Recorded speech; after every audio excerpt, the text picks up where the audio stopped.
नमस्कार साथियों, मैं अतुल कुमार दीक्षित और सोशियोलॉजी की इस कक्षा में आप सभी का बहुत बहुत स्वागत करता हूं। पिछले वीडियोज में हम लोगों ने जाना कि समाज शास्त्र के अंदर समाज शास्त्र की प्रकृति क्या है, उसकी उत्पत्ति कैसे हुई, उसका नेचर क्या है, उनकी परिभाषाएं जो हैं विभिन्न समाज शास्त्रियों ने दी और समाज शास्त्र को कितने भागों में बांटा गया, उनके क्या क्या संप्रदाय हैं।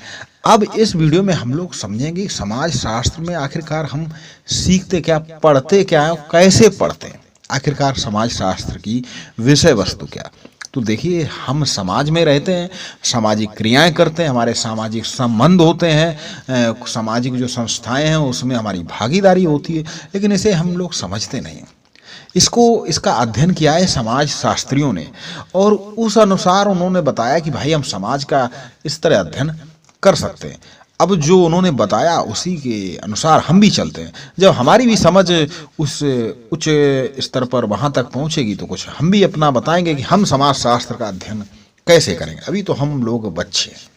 तो चलिए समझते हैं कि समाज शास्त्र की विषय वस्तु क्या है। जो हमारे समाज शास्त्री हुए उन्होंने बताया कि हम समाज शास्त्र का इस तरह अध्ययन कर सकते। तो सबसे पहले हमारे father of sociology August Comte, जिनका नाम हम बड़े ही श्रद्धा के साथ लेते हैं, वो कहते हैं कि समाज शास्त्र का अध्ययन करना हो तो जो उसकी सामाजिक व्यवस्था और उसकी प्रगति, उस व्यवस्था में क्या प्रगति, उसका अध्ययन करने वाला विज्ञानी समाजशास्त्र। तो दो तरीके से कहते हैं कि सामाजिक स्थैतिकी विज्ञान जो स्थिर रहता हमेशा, जिसमें बदलाव नहीं होता, और सामाजिक गतिकी जो चलता रहता क्रमिक रूप से, इस तरह हम अध्ययन कर सकते हैं। जो दुर्खीम उनके अनुयायी कहें या अगला ऑगस्ट कॉम्टे कहें, दूसरा ऑगस्ट कॉम्टे कहें, दुर्खीम भी भाई बहुत बड़ी हस्ती हैं।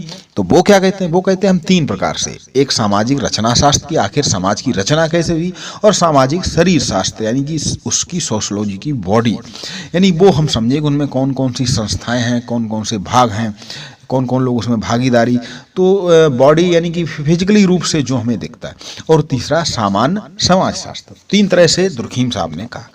उसके बाद टॉनिज, तो वो कहते हैं कि भाई हम तीन तरीके से करे हैं। विशुद्ध समाज शास्त्र जो बिल्कुल शुद्ध, जिसमें कोई प्योर, और व्यवहारिक जो हमारे व्यवहार में, देखिए कुछ किताबों में होता है, कुछ व्यवहार में होता है, कुछ कागजों में होता है, कुछ व्यवहार में होता है। तो वो कहते हैं कि विशुद्ध, उसका व्यवहारिक, उसके बाद फिर प्रयोग सिद्ध, जो प्रयोग द्वारा सिद्ध हो जाए वो समाजशास्त्र। इस तरह हम तीन तरह, यानी कि जो विशुद्ध जो किताबों में मिलता है, फिर जो हमारे व्यवहार में, उसके बाद जो हम प्रयोग के द्वारा सिद्ध करें। उसके बाद Alex English what is sociology, तो वो कहते हैं हम तीन तरह से कर लेंगे। अनुभविक यानी जो हमने अनुभव किया, और ऐतिहासिक जो हमारा इतिहास में पुराना, और उसके बाद हम इन सब का विश्लेषण कर लेंगे तो विश्लेषणात्मक। लेस्टरवार्ड, जो लेस्टरवार्ड हैं वो क्या कहते हैं, वो कहते हैं दो तरीके, शुद्ध समाजशास्त्र प्योर, और व्यवहारिक जो व्यवहार में है, सरस इनका सबसे सरल है। कार्ल मैनहीम वो कहते हैं कि जो सामान्य समाजशास्त्र, ऐतिहासिक समाजशास्त्र, और व्यवस्थित समाजशास्त्र जो व्यवस्था में। और मैकाइवर क्या कहते हैं, मैकाइवर ने तो प्रमुख समाजशास्त्री हैं, तो कहते हैं कि सामाजिक संबंध जो हमारे, और जो हम सामाजिक जो हमारी अंतःक्रिया, जो हमारे संबंध, उनके बीच में हमारी कुछ क्रियाएं होती हैं, जैसे हमारे माता पिता, भाई बहन, हमारे गुरु, हमारे रिश्तेदार, उनके बीच में हमारी क्रियाएं होती हैं, तो उनका अध्ययन कर लो समाजशास्त्र। और फिर हमारी जो संस्कृत, जिसका हम अनुसरण करते हैं, जिसके हमें एक अभिन्न अंग होते हैं, जिसके अनुसार हम चलते हैं, तो वो कर लो तो आपका समाजशास्त्र हो गया अध्ययन। और जो हमारे भारतीय समाजशास्त्र योगेंद्र सिंह क्या कहते हैं, भाई दार्शनिक समाजशास्त्र जो दर्शन में है, सांस्कृतिक जो हमारी संस्कृति में है, और संरचनात्मक, और उसके बाद द्वंद्वात्मक। इस तरह हम समाज शास्त्र का अध्ययन कर सकते हैं।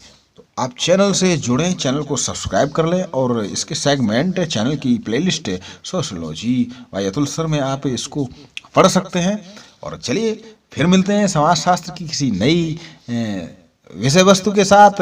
तब तक के लिए आप सभी को प्यार भरा नमस्कार।